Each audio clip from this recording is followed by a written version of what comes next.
Hi guys, welcome to the Commish show. This is something Brian and myself, even though I pointed at him for myself, this is something we're going to do on a weekly basis, give you guys a recap of how the past week's games went, what we think future predictions are going to be, and we're going to have a section called Bold Statements.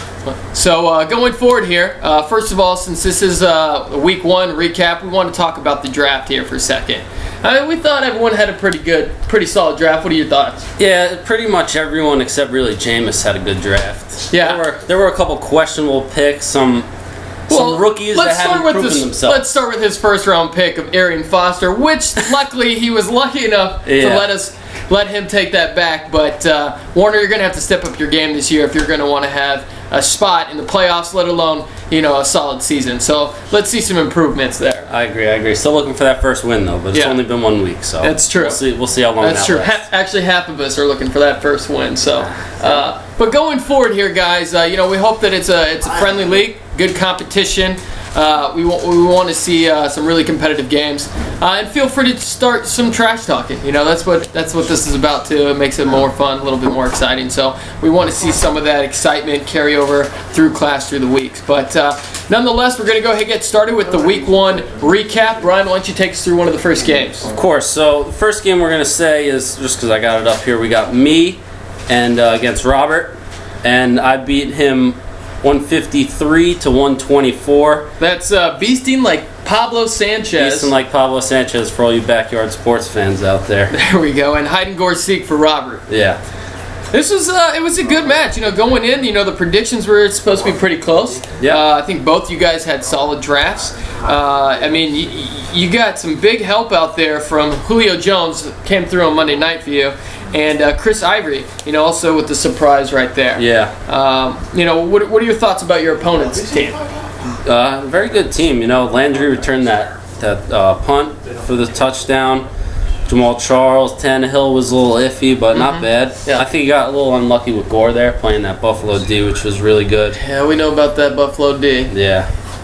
But, I think when looking at this too, we see that Robert actually had pretty solid, picks for his starters. No one on his bench really stood out that he should have played over the other. Really, he did a great job. It's just that he just came up short this week. So hopefully Robert keeps it up and continues to make those solid picks. You, on the other hand, though, you had a couple guys on your bench really go off, but that just really adds to the depth of what you drafted. Exactly. So I think also another tough team that's going to be here in the league throughout the week. So I hope so. All right, so that's that matchup. The next one, we've got Team Tobias, who is yet to change his name. We should dock him some points for that. Going up against Marcus McCulley and the Silent Assassins, and Marcus squeaked this one out here at the end there. Yeah, this was a close one. Only 3 points actually that separated them. Yeah, and it really came down to, I think, really looks like kind of the flex position here for him. Torrey Smith really didn't do much for Andrew there in the flex, and Mike Wallace had a solid game Monday night, and that's really where those final points came for to give Marcus that edge. Yeah, it really came down to that matchup, Torrey Smith against Mike Wallace, and Mike Wallace won. Yeah, so even though the Niners came out with the W, Wallace came out with the W in that matchup. Yep. So. All right, going forward here, we've got the Zeus Factor, which we all know is Ray, and multiple scoregasms, Gunner. This also is a pretty close matchup as well. What are your thoughts on these two teams? Yeah, only 8 points separated them. Looks like a decent amount of points on the bench for Gunner, but same for Ray actually. But it was a high-scoring game. Both teams looked like they performed. So there's not much you could really want to change too much around with these two teams. Yeah, absolutely. Really not much you can do there. They had some tough matchups, especially for Gunner. That Cardinals defense is kind of tough. St. Louis, New Orleans just, didn't put up as many yards or as points as they probably would have liked in week one. But, so Marquise Colston kind of hurt him there. But other than that, he had pretty solid production out of his team. So Gunner, hang in there, buddy. Maybe next week's going to be your week. Another great game that started off early, obviously with the Thursday night game with the Steelers and the Patriots, was Tony's and Warner's matchup.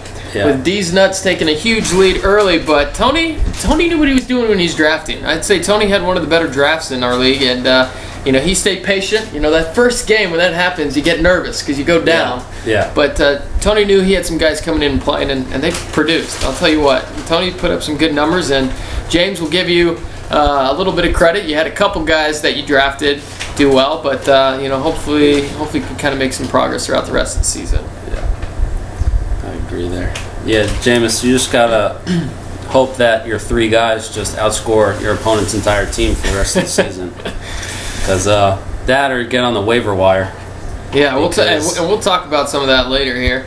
Then another good matchup. I shouldn't say good. These last two are kind of the low totem poles here. But Mike came out with the hammer on Dustin. Sorry, Dustin, being the low scorer of the week.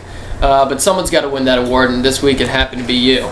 Mike put the pounding on. He had some guys come out solid, and Travis Kelce's tight end really paid off there. Yeah, had a great Antonio game. Brown, another guy who had a great game, and I mean, really, if it wasn't for those guys, this could have been a lot closer of a matchup. But to that effect, though, Dustin, your team didn't really do shit for you. I apologize. I feel your pain because I was in the other low totem pole game here against Frank. And I understand your frustrations here with great draft picks just not performing. Yeah, it's unlucky Sammy Watkins with 0 points. That's just, I'm sure that won't be a common occurrence for the rest of the year, so no worries there. All right, so going on forward here with next week's preview. So, we've got some good games going here. We've got Marcus and Gunnar going up. This is supposed to be projected pretty close. Marcus, obviously, the heavy favorite. But I think Gunnar's got, like we said, Gunnar's got a solid team, so hopefully if some of his guys can come out there, play to what their potential is, maybe he'll be able to pull off the upset. What are some other teams here or matchups that you feel could be? I think 2 matchups that we got, both 2 matchups with all undefeated teams. We got me and Tony, and then Frank and Ray. So those, of course, are going to be good matchups. See who stays undefeated, who doesn't. Yeah, I think Frank and Ray's is actually going to be a really good one. This is going to be close. Both of them are predicted to have about. Actually, it looks like Ray's got the edge here with 5-4 in advantage of players, but. I think Frank's team is a little bit more tough than people think. Obviously, he took a little hit here with this first-round draft pick, getting a hit with Des Bryant being out, 4 to 8 weeks. So we'll see how Frank responds and what his team's moves are going forward. But that'll definitely be an interesting matchup. Yeah, I agree. And then you look at me and Tony. That's going to be a really close one. I mean, not going to be much setting that one aside. Yeah, that's also going to be a pretty good one. I think it's a 2-point difference with obviously Tony actually taking the favorite there, and it'll be good. We'll see how some of these matchups pay for you. Hopefully Luck can rebound from a little below average of what we're used to seeing out of Andrew Luck in week 1. We'll go forward here. He kind of got a little lucky there, I think, with Jason Witten, finally having a good game at the end of that game. Yeah. But other than that, we'll see. I think it's definitely going to be a tight one. Yeah, should be a match. All right, so this next segment we've got is called Bold Statements. This is where this is kind of our little, itinerary of what we want to cover each week. So, we'll show some stuff. And, feel free to offer advice if you think there's things we should do on the show or that you'd like to see. We'll try to do some stuff. But any bold statements that you have for this next week or bold statements about the season? I'm thinking Jameis is going to do better than we all expect him to be honest. Yeah.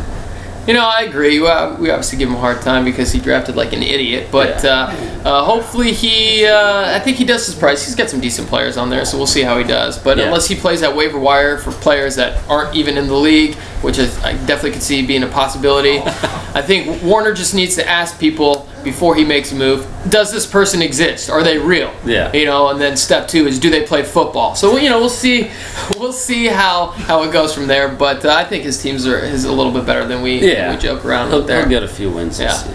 Bold statements for me, I think I'm going to beat Andrew this week. Both of us had a rough loss. Obviously, Andrew a little bit closer, but I think my guys are going to step up and have a good game.